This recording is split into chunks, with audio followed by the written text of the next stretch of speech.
নমস্কার বন্ধুরা, বাঙালির ঘরকন্যায় সকলকে স্বাগত। দেখতে দেখতে পুজো তো চলে এলো, আর মাত্র কয়েকটা দিন বাকি।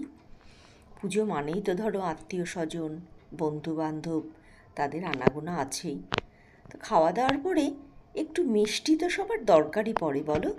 তো সেই কারণেই আজকে আমি তোমাদের কাছে নিয়ে এসেছি খুব সহজ পদ্ধতিতে, খুব সামান্য উপকরণ দিয়ে রসমালাই। চলো তাহলে দেখে নেওয়া যাক কি কি লাগছে আর কি কি আমি ব্যবহার করছি। আমি এখানে 2 লিটার দুধ নিয়ে নিয়েছি। দুধটাকে বেশ ভালো করে জাল দিয়ে নেব। একটু নাড়াচাড়া করে একটু হাই ফ্লেমে এটাকে গরম করে ফুটিয়ে নিতে হবে। দুধটা ফুটে গেছে, এবার আমি গ্যাসটাকে একদম লো করে দিয়েছি। এবার এখান থেকে আমি বেশ কিছুটা দুধ তুলে রেখে দেব, আর দুধটাকে ঠিক এইভাবে নাড়িয়ে নাড়িয়ে একটুখানি ঠান্ডা করব, কারণ এই দুধটা থেকে আমি ছানা তৈরি করব। তো এখানে আমি দুধটাকে নামিয়ে নিয়েছি গ্যাস থেকে, আর এই বড় কাপের 1 কাপ মোটামুটি তোমার 400 থেকে 450 ml পর্যন্ত এখানে দুধ ধরবে। সেই দুধটাকে আমি সরিয়ে রেখে দিলাম, আর বাকি দুধটা সামান্য একটুখানি ঠান্ডা হয়ে গেছে। এবার আমি এখানে নিয়ে নিচ্ছি টেবিল চামচের 3 চামচ ভিনিগার, আর তার সঙ্গে জল। যতটা পরিমাণে ভিনিগার দেবে ততটা পরিমাণে জল দেবে, দিয়ে একটা লিকুইড তৈরি করে নেবে। তোমরা যদি চাও তাহলে এখানে লেবু দিয়েও ছানাটা কাটতে পারো, বা ছানার পাউডার দিয়েও ছানাটা কাটতে পারো। তবে ভিনিগার দিয়ে ছানাটা কাটলে না, ভিনিগার ছানাটা একটু নরম হয়। নিয়ে নিয়েছি।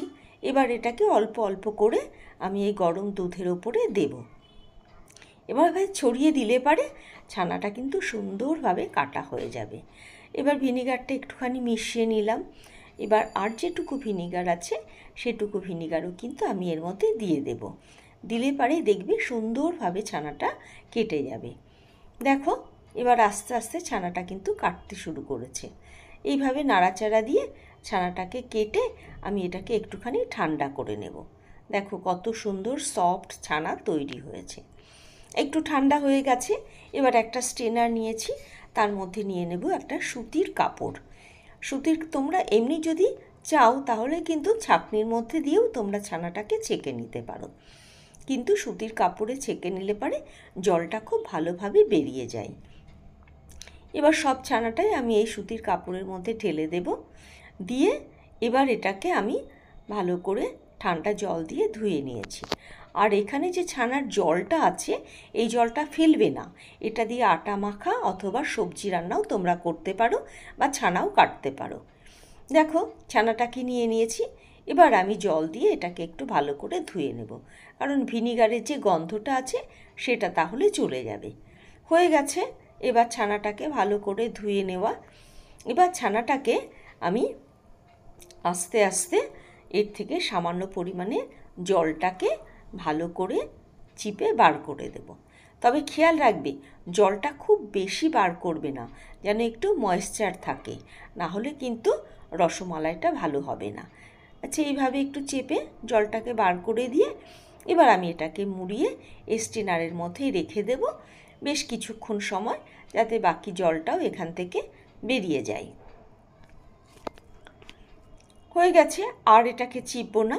এবার এটাকে আমি ভালো করে এর মধ্যেই রেখে দেব, যাতে বাকি জলটা ঝরে যায়। আধ ঘন্টা ছানাটাকে আমি এভাবে রেখেছিলাম।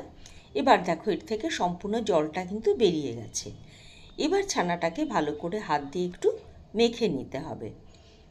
বেশ চটকে চটকে সুন্দর করে ছানাটাকে একটু মেখে নিতে হবে। ঠিক এইভাবেই ছানাটাকে মাখবে। দেখো, ছানাটা কিন্তু পুরো ড্রাই হয়নি, এর মধ্যে কিন্তু এখনও ময়েশ্চার আছে। এইভাবে দোলে দোলে ভালো করে ছানাটাকে সুন্দর করে মেখে নিতে হবে। যত সুন্দর ছানাটা মাখা হবে তত কিন্তু রসমালাইটা স্পঞ্জি হবে। এবার এর সঙ্গে আমি বেশ কিছু জিনিস মিশিয়ে নেব। দেখো কি কি মেশাচ্ছি। এখানে নিয়ে নিলাম সামান্য পরিমাণে বেকিং পাউডার। এটা তোমরা বেকিং সোডা দেবে না, তাহলে কিন্তু পুরো রসমালাইটা খুলে যাবে। নিলাম একটুখানি গুঁড়ো দুধ, আর দিলাম সামান্য একটুখানি ময়দা। এটা দিলে কি হবে, ভালো বেশ একটা আঠালো ভাব আসবে। আর দিয়ে দিলাম সামান্য পরিমাণে একদম অ্যারারুট বা কর্নফ্লাওয়ার। আর দিলাম চা চামচের হাফ চামচ ঘি। এবার এগুলো দিয়ে সব সুন্দর করে মেখে একটা ডো বানিয়ে নিতে হবে। দেখো কত সুন্দর নরম হয়েছে, দেখেছ? হয়ে গেছে ডোটা তৈরি। এবার হাত দিয়ে এটাকে ভালো করে পাকিয়ে এর থেকে আমি বেশ কিছু লেচি বার করে নেব। এবার সাইজটা তোমরা তোমাদের মতো করে করবে, কারণ যে সাইজটা করবে মাথায় রাখবে সেটা কিন্তু ফুলে ডবল হয়ে যাবে। সেই হিসাবে তোমরা লেচিটাকে কেটে নেবে। আমি এইভাবে সব লেচিগুলো কেটে নিয়েছি। এবার এটাকে হাতের তালুতে একটু চাপ দিয়ে ভালো করে প্রেসার দিয়ে গোল করে নিতে হবে। তবে খেয়াল রাখবে গোলটা যেন একদম পুরো স্মুথ হয়, কোনো রকম কোনো ফাটা বা ক্র্যাক না থাকে, তাহলে কিন্তু এটা যখন আবার জাল করব ফেটে যাবে। সেই হিসাবে এটাকে সুন্দর করে মসৃণ করে তৈরি করে নিতে হবে।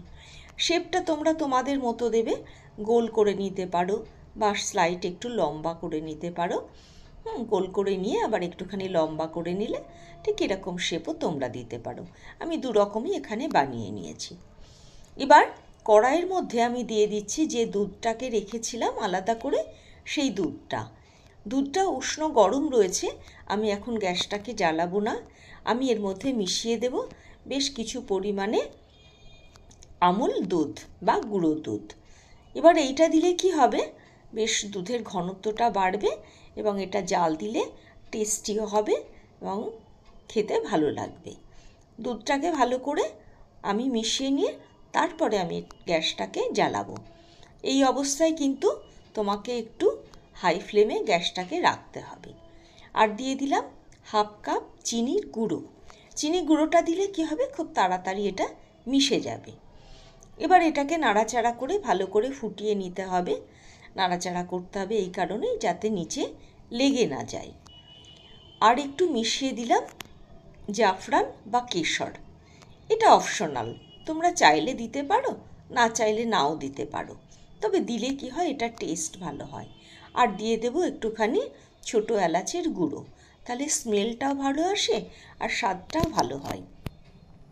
এবার সব কিছুকে নাড়াচাড়া দিয়ে ফুটিয়ে নিয়েছি। দেখো এই রকম যখন একদম টকবক করে ফুটে উঠবে তখন কিন্তু তৈরি করে রাখা ওই ছোট ছোট যে নাড়ুর আকারে বা গোল গোল যেগুলো করে রেখেছি সেই ছানার বলগুলো এর মধ্যে ছেড়ে দিতে হবে। এবার এটা সম্পূর্ণটা ছেড়ে দিয়ে তারপরে তোমরা কি করবে, গ্যাসটাকে একদম লো করে দেবে, দিয়ে ঢাকা দিয়ে এটাকে ফুটতে দেবে। এই ফোঁটাটা কিন্তু একদম মিনিট 15 ধরে ফুটতে হবে। আর মাঝে মধ্যে দেখবে দুধটা উথলে উঠবে, সেই জন্য ঢাকনাটাকে সরিয়ে দেবে। আবার দুধটা যেই নিচের দিকে নেমে যাবে তখন আবার এটাকে ঢাকা দিয়ে দেবে। দেখো এইভাবে আমি করে নিয়েছি। এটা যেহেতু এখন নরম রয়েছে, কোনোভাবেই এখানে কিন্তু হাতা বা খুন্তি ব্যবহার করা যাবে না। দরকার হলে কড়াইটা ধরে একটুখানি ঝাঁকিয়ে দেবে। সকলকে অনেক ধন্যবাদ আমার ভিডিওটা সম্পূর্ণ দেখার জন্য। যারা আমার চ্যানেলে নতুন এসেছো তাদেরকে অনুরোধ করব অবশ্যই একটা লাইক, শেয়ার এবং সাবস্ক্রাইব করবে। যারা অলরেডি করেছো তাদেরকে অসংখ্য ধন্যবাদ। যারা ফেসবুক থেকে দেখছো তাদেরকে অনুরোধ করব আমার পেজটা একটু ফলো করে দেবে। আর সকলেই মিষ্টিটা রান্না করে আমাকে অবশ্যই মতামত দিয়ে জানাবে কার কেমন লেগেছে। সকলে ভালো থাকবে, সুস্থ থাকবে। আবার দেখা হবে নতুন আর একটা ভিডিও নিয়ে, নতুন আর একটা পর্ব নিয়ে। আজকে তাহলে রাখছি এখানেই।